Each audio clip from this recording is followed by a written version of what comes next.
So my point is about homosexuality, about the movements of the promotion of homosexuality, you know, like LGBT stuff.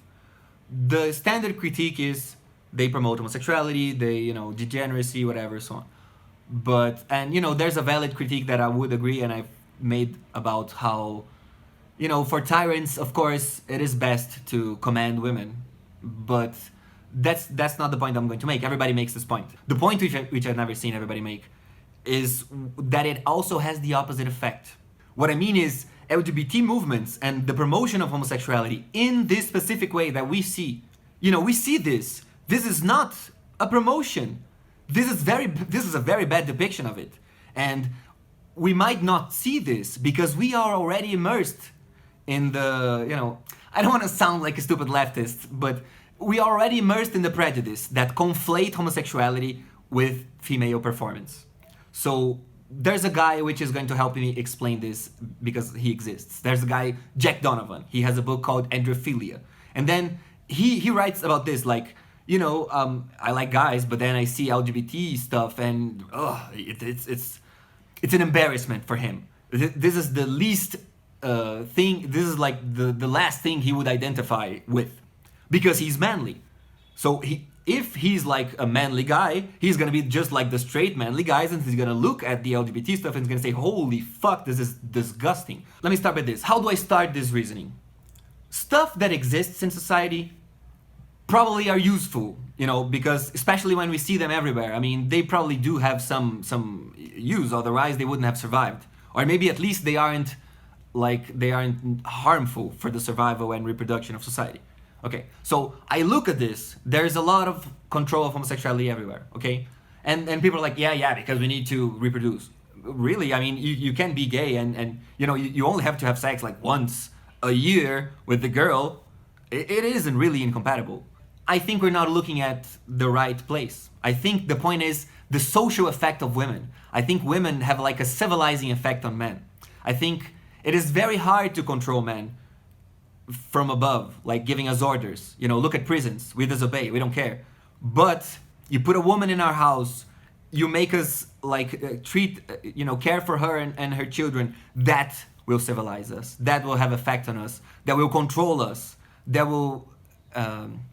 that is like good for the reproduction and survival of society. So maybe there is like this mechanism that keeps popping up because it's like, you know, just like bodies have organs, societies have like institutions and mechanisms like this. So maybe this is like one of those mechanisms that have survived. And it is specifically a mechanism to prevent men from not being influenced by the feminine. Why do I say this specifically in this way?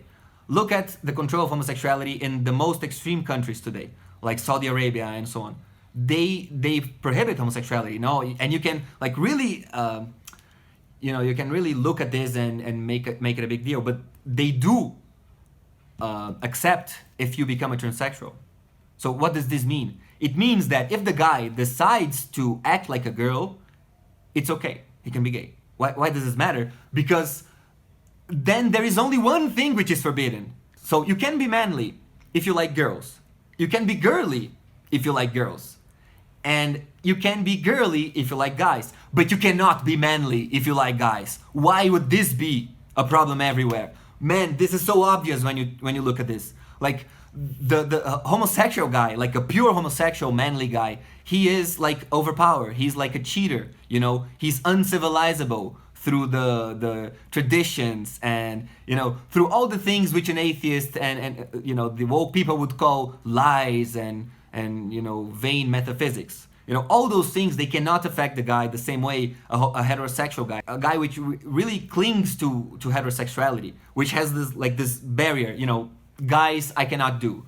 This guy, he can be controlled through women. This is like a line which he cannot cross. So women have this effect on us. We have to obey. I mean, what option do we have? And you know, the super gay guys, the super manly gay guys, he is above this. He is not civilizable by women. And I think there might be many mechanisms spread in society that have survived over centuries and millennia even, and even more, based on this. On, you know, it's hard to control men. So the mechanism, you know, finds a way to make women control men because that works better.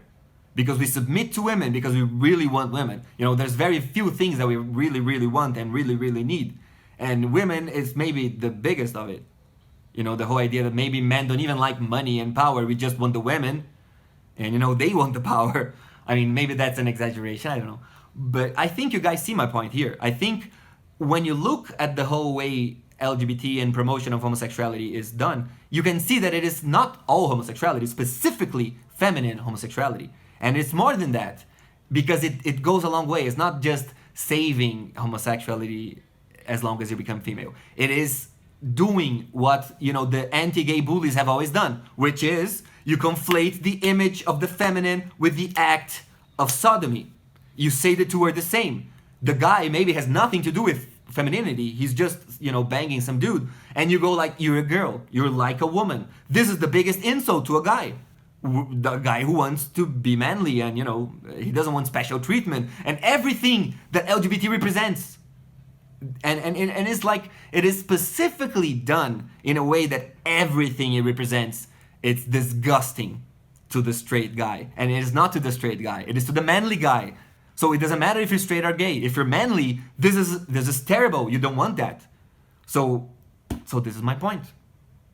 And I hope you guys have enjoyed it. I hope, you know, it was maybe clear, because I do speak fast. I do have crazy ideas, and English is not even my language. But I do have a conviction that you guys are really smart. I mean, thank you for making your content. Karen, Black Pigeon, Cotain, TFM, Stardust. You guys are really awesome, man. I hope my idea reaches you guys, and I hope maybe it helps you guys, you know, bring even more great ideas, or at least, you know, contemplate something which is cool and different. And, you know, have a great day, great week, and I'll see you guys maybe some other time.